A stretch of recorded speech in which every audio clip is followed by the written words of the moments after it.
Alors Sandrine, Oui. exagération, provocation, caricature sont des mots qui te parlent pour ta case à part aujourd'hui. Oui, et même tu peux ajouter cliché, puisque je suis allée voir une photographe, Bettina Reims, qui donne une expo en ce moment sur les Femmes, et dans le contexte actuel, cette expo, vous vous en doutez, prend une autre dimension. Cette semaine, on rencontre Bettina Reims, photographe iconique de sa génération. Sa case à part à elle, c'est qu'elle s'intéresse aux filles qui en ont.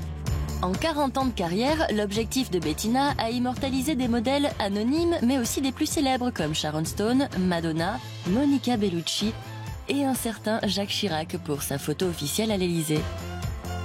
Aujourd'hui, ce sont les Femmes qu'elle expose, ces militantes féministes qui n'hésitent pas à utiliser leur corps comme toile de fond de leur mouvement politique. L'idée, elle est venue comme ça, très vite et très subitement. Les Femmes, on les voit à la télévision, dans l'actualité. En général, quelques secondes, et puis elles se font taper dessus, et puis on les tire par les cheveux, on les emmène dans un camion de police. C'est toujours des hommes qui les tapent. J'avais toujours trouvé, sans y penser vraiment, qu'elles avaient un courage incroyable. Et donc je me suis dit, au fond, elles sont pour moi. Il faut que je les trouve, il faut que je les rencontre, que je les photographie. Né en 2008 en Ukraine, le mouvement s'est depuis exporté à travers le monde.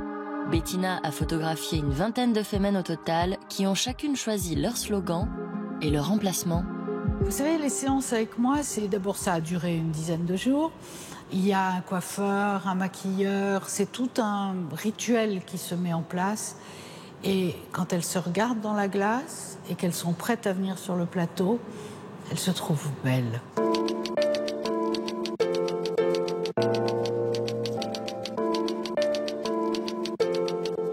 Moi, j'ai toujours dit, c'est pas des nus que je fais, c'est des photos politiques, c'est pas des nus. Le nu aide à parler d'autre chose. Bettina, comment vivez-vous votre expo dans le contexte actuel qui est un petit peu particulier? Est-ce qu'il vous donne une autre dimension, un autre regard? Je pense qu'il va donner une autre lumière sur l'exposition.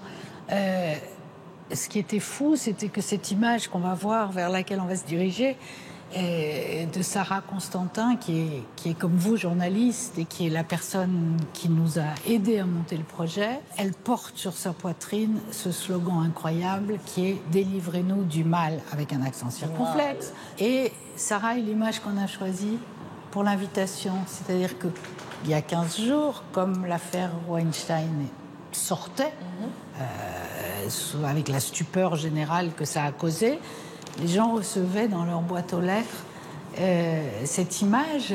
Bettina, vous avez 40 ans de carrière, 40 ans de photographie, de portraits, de nus. En 40 ans, comment la représentation de la féminité a évolué? Est-ce qu'elle est libérée ou est-ce qu'elle est au contraire censurée? Je la trouve beaucoup plus contrainte. On est censuré de tous les côtés, les magazines ne passent plus les images, les réseaux sociaux censurent eux-mêmes les images, puisqu'on n'a pas le droit de montrer les seins d'une femme. À la fois, on se rend compte que les droits des femmes sont bafoués partout. Et en même temps, il y a cette censure qui fait qu'on ne veut pas montrer les choses. Où tout le monde a peur de tout le monde.